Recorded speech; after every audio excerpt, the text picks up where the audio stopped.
Guys, it's Metal War God here, and I have a vinyl hunter update. Went up to Fargo, I believe it was Friday, no, it was Saturday actually. There was a Memorial Day sale at a couple of vinyl shops I went to, and there was some stuff that I seen on their videos, or not their videos, but their pictures they posted on Facebook, and I had to get some of that stuff. So I went up there prepared, and I did pick up a lot of vinyl. So anyway, first up, we'll get started. What's playing in the background is a band called Growl. And I did some research on these guys. Of course, this one came out in 1974 on Discreet Records. Very cool band. Of course, this song is Shake Your Moneymaker. So I shook my money all the way up to the vinyl shop. Growl. Up next, I seen this also in some of the photos from Fat Cat Vinyls, and I'm talking about Detroit. If you're not familiar with Detroit, this is Detroit with Mitch Ryder. This came out, I believe, in 1971. And just think of Mitch Ryder and the Detroit Wheels. Kind of has an MC5 feel, same style, but picked this up fairly cheap. There is Detroit with Mitch Ryder. Up next, about a week and a half ago, I picked up some trapeze with Glenn Hughes, and that was the final swing. Well, I found another one. This is trapeze self-titled. This came out in 1970. This is a gatefold edition. Fairly decent shape. So finally getting caught up on early trapeze with Glenn Hughes. I believe I have 3 now. But good stuff from trapeze. Just great late 60s, early 70s hard rock, bluesy hard rock. So check it out, trapeze. Up next, I did have this in my collection, but I upgraded it to a better version. Cover is way better than the version I have. Of course, I'm talking about Budgie. If I were Britannia, I'd waive the rules. One of my favorite Budgie albums. This came out, I believe, it's 1976. The 70s Budgie is by far the best in my opinion. Of course, with Shelley Burke. Let's see who else. Now I'm going to forget the other names, but anyway, Shelley Burke, very unique. So I was glad to get an updated version of this Budgie. Good stuff here.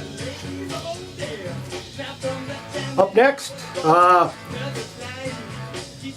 added some more Mahogany Rush to my collection. This, of course, is Max Zoom. And I believe this came out in 1973, I believe. 74, right in there. But I did not have this one. And went for a decent price. Some guy brought in a bunch of vinyl that was from the 70s and 60s, and a lot of this was in that collection, so I picked it all up, as much as I could anyway. But anyway, here is some more Mahogany Rush with Max Zoom. And then I picked up Frank Marino on Mahogany Rush from 1980, and What's Next was on Columbia Records. I did have this at one time. But I finally found another copy, fairly decent shape. So this was also in that collection the guy brought in, so I was happy to pick up some more Mahogany Rush. You gotta love Frank Marino on guitar. Just a very underrated hard rock bluesy guitarist, in my opinion. Doesn't get the respect he should. But anyway, here's some more Mahogany Rush. And who's next? Up next, stuff I needed to add to my Wishbone Ash collection, and this is Wishbone Ash New England. And I believe this came out in 19... Oh, let's see here. 1976. Of course, this is a gatefold. It does have a little bit of writing here and it's cut out, but I'm not going to worry about that. Gatefold edition. So anyway, some more Wishbone Ash. Up next, I had to pick up some more Atlanta Rhythm section. They got quite an extensive library. I do have a lot of it on CD, but I do not have a lot of it on vinyl. I think this is my third one on vinyl. And this is The Boys from Doraville. From 1980, of course, it has probably the most known track on here, Cocaine Charlie. So happy to pick this up. Very, very good Southern rock. And then this was in the back where the guy had probably had 100,000 albums back there. And I seen it sitting there. The cover was in pretty decent shape. Vinyl, it's kind of iffy. I haven't heard it yet, but talking about Bloodwind Pig and a head rings out. Of course, this picture is made famous from K-She out of St. Louis Rock Station. That's what they use for their logo. And of course, this is a gatefold. I believe this came out in 1969. So this is Bloodwind Pig. Up next, I had to pick up some Humble Pie with Go for the Throat from, this is 1981 with Steve Marriott. Not some of the best Humble Pie in my opinion, but anything with Steve Marriott I truly love. A lot of the early Humble Pie is best. But anyway, this, like I say, came out in 1981. So another addition to my Humble Pie collection. Up next, huge fan. I mean, a huge fan. I'm slowly acquiring most of it. I'm talking about Robin Trower and Jack Bruce and the album Truce, which came out in, 1981 on Chrysalis Records. And love Robin Trower's playing. So I had to pick this up. And good stuff here. And then I finally picked up another one of the self-titled Robin Trowers, Twice Removed from Yesterday, and this came out in 1973. Also on Chrysalis Records. Some of the early stuff is very fantastic. I love the early Robin Trower. And the guy is still out playing today at age 70. So yeah, good stuff here, Robin Trower. And I used to have this, and I found a very clean copy of this. Just a little bend in the corner here, but I'm not going to worry about it. Talking about Boss Gagg's self-titled from 1969, and of course this has Loan Me a Dime with Dwayne Allman on guitar. Great album. I do like a few Boss Gags, and this is probably my favorite. And just good stuff on the Atlantic Records. And then these two, I didn't realize it until last night. I was looking at them, and they said, "Oh, these are the same, but they're different, different pressings." I'm talking about Uriah Heep and Innocent Victim. Came out in 1977. This is on the Warner Brothers label, and this is a U.S. pressing. And so I found this. This was actually, this is fairly cheap, so I picked this up. And then I actually didn't know it, like I say, until last night. Going through it, I found the German pressing of Innocent Victim, and which is on Bronze Records. So I was happy to pick this up. And I don't see this very often, so I'm happy to get this Uriah Heep German pressing. And then these I don't come by very often, and I snagged them all up. Some Thin Lizzy with Johnny the Fox, and from 1976. It is a cutout, but I think it was 10 bucks. So it was a sale. I got it for like $7.50. So I've finally added some to my Thin Lizzy collection, and here is Johnny the Fox. In addition, I picked up Bad Reputation from 1977, also on vinyl, and a very clean copy. Of course, this is a cutout too, but I don't care, it doesn't bother me. These are originals. So anyway, Thin Lizzy, Bad Reputation.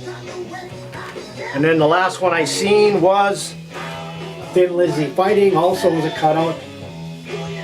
This is from 1975, so I was happy to pick this up.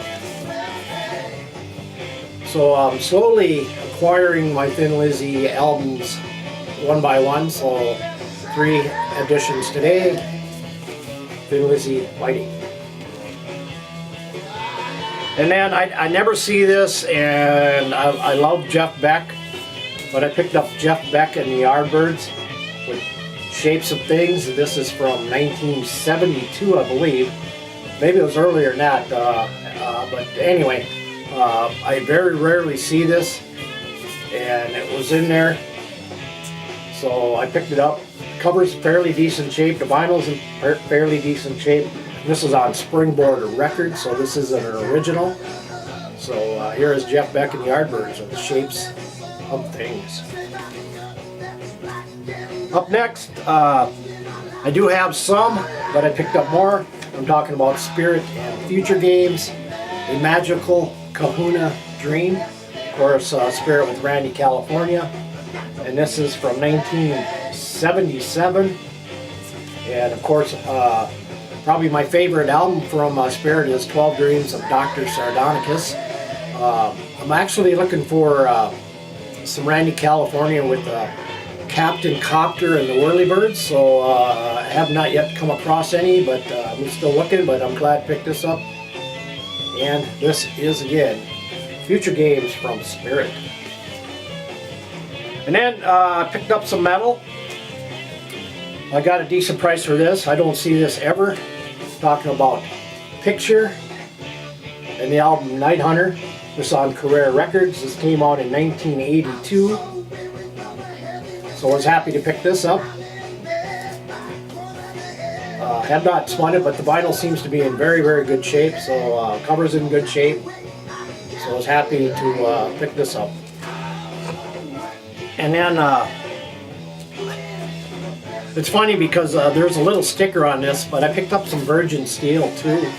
This has a little sticker. This originally was sold at Mother's Records in Moorhead, which has been around, God, since the 70s. So I seen this, decent price, 1983 on Mongol Horde Records. So virgin steel, of course, virgin steel with Jack Starr on guitar. So I was happy to get this. And then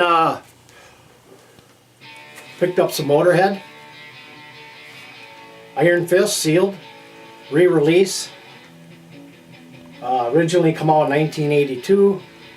So I was happy to pick this up. Add to more of my Motorhead collection. So very nice.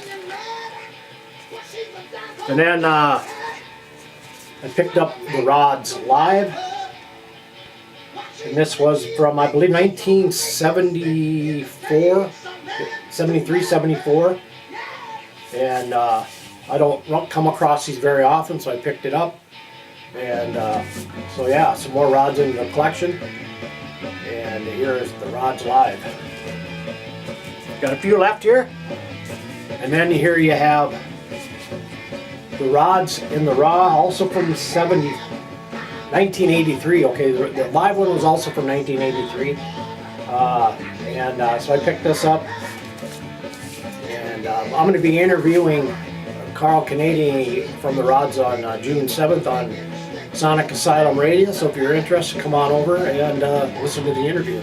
Some Rods. I don't see this very often. Picked it up. Decent cover shape. And I'm talking about Rhinoceros and Satin Chickens. This came out in 1969, I believe. It's a cutout too. So I was happy to pick this up. More psych in nature, as you can tell probably by the cover. So looking forward to listening to this as well. And this came in the mail here the other day. I pre-ordered this about 4 months ago. Finally got it. And I'm talking about AC/DC, the Rockin' Years, live 1974 FM broadcast. Actually, it was 74 and 73. So I was happy to pick this up. It's on yellow vinyl. So great addition to the AC/DC collection.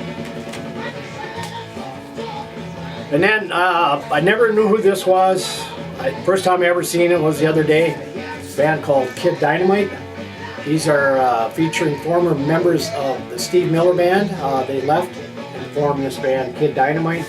Came out in 1976. I have not heard this, but from indications of what I read, it's kind of rocky, maybe a little blues, maybe a little funk involved. But cover looks metal. Not sure it's going to be if it is metal or not. But anyway, Kid Dynamite. And then I picked up an upgraded copy of Stars, Attention Shoppers, from 1978. Gotta love these guys. First 4 albums are the best, so I added an upgraded version of the Stars, Attention Shoppers.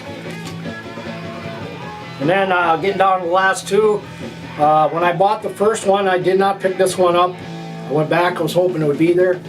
And I'm talking about the self-titled album, Mitzinger.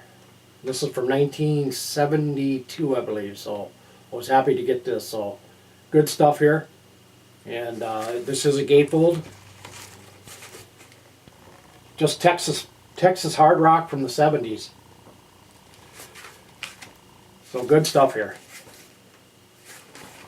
And then last, I went through the albums once, twice. I went back, I seen this.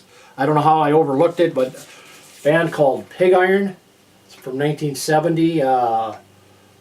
Psych. And I'd never see it. And I don't ever hear anybody talk about this. But anyway, some Pig Iron from 1970. And that is pretty much all I picked up on vinyl hunting on Saturday, Memorial Day weekend. So anyway, I hope you enjoy the video. Leave comments below. And anyway, I'll see you next time on the Vinyl Hunter. So take care, everybody, and we'll see you next time. Bye.